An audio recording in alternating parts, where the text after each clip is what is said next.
जवाहरलाल नेहरू और इंदिरा गांधी की आधुनिक सोच, कुशल राजनीति और प्रतिभाशाली व्यक्तित्व की पहचान को बरकरार रखने वाले बहुमुखी प्रतिभा के धनी भारत रत्न और देश के पूर्व प्रधानमंत्री राजीव गांधी की आज पुण्यतिथि है।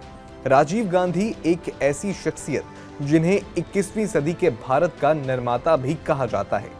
40 वर्ष में प्रधानमंत्री बनने वाले राजीव गांधी ने आधुनिक भारत की नींव रखने की दिशा में काम किया, जिन्होंने अपने कार्यों से देश की जनता के दिलो दिमाग में अमिट छाप छोड़ी, जिनके देश के प्रति अटूट प्रेम, विकास और बदलाव की नींव ने आज के भारत को नई दिशा में ले जाने का कार्य किया। आज हम उसी नेता के बारे में कुछ ऐसी बातें बताने जा रहे हैं जो शायद ही आप जानते होंगे।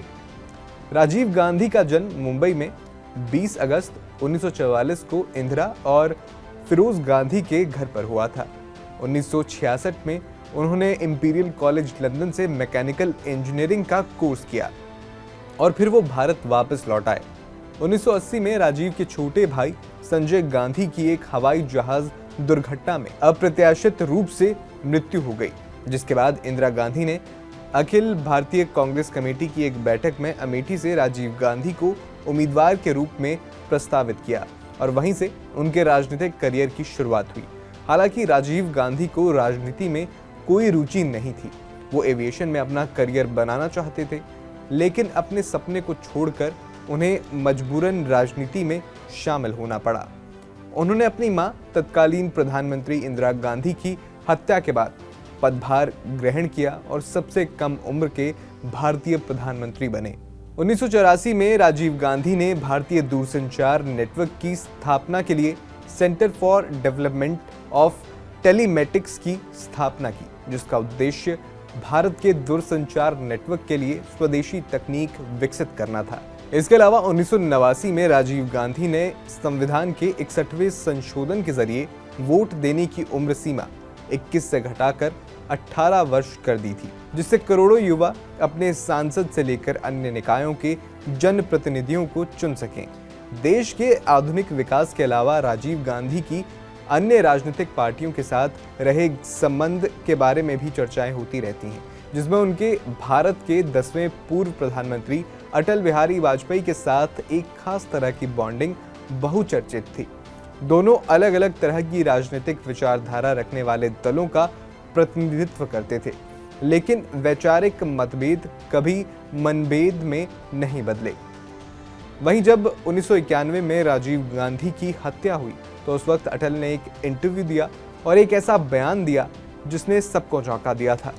अटल ने बताया था कि 1988 में अटल बिहारी वाजपेयी को दूसरी किडनी की समस्या हो गई थी और डॉक्टरों ने उन्हें इलाज के लिए अमेरिका जाने की सलाह दी थी। तो उस वक्त राजीव गांधी ने अटल को अपने कार्यालय में बुलाया और उन्हें संयुक्त राष्ट्र जाने वाले प्रतिनिधि मंडल में शामिल करने का फैसला सुनाया। साथ ही उम्मीद भी जाहिर की कि अटल इस मौके का इस्तेमाल अपना इलाज कराने के लिए करेंगे, जिसका खुलासा करते हुए अटल ने कहा था कि वो राजीव की बदौलत जीवित हैं। राजीव गांधी की निजी जिंदगी की बात करें तो उच्च शिक्षा हासिल करने के दौरान लंदन में राजीव गांधी की मुलाकात सोनिया गांधी से हुई थी। ये मुलाकात जल्द ही दोस्ती और फिर प्यार में बदल गई। साल 1967 में राजीव गांधी और एडविग एंटोनियो यानी सोनिया गांधी ने एक दूसरे से शादी कर ली। राजनीति के अलावा राजीव गांधी की दोस्ती की चर्चाएं बॉलीवुड में रही हैं, जहां उनकी दोस्ती सदी के महानायक का दर्जा रखने वाले अमिताभ बच्चन के साथ देखने को मिलती थी।